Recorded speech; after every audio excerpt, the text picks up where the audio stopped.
Hello, I'm in a 2020 Ford Fusion, and today I'm going to show you how to open the hood. So from the driver's side here, we'll pull the safety release. That pop, if you could hear it, was the safety releasing. If there's no tension at all here, you might need to go behind this fabric or plastic to make sure the cables are all connected properly.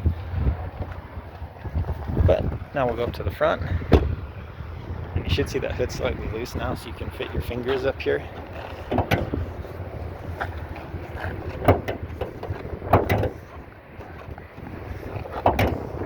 And then here, there's a lever, so we're going to push and lift. So push and lift. And then there's a little arm here that you can lift up. Sorry for the camera work.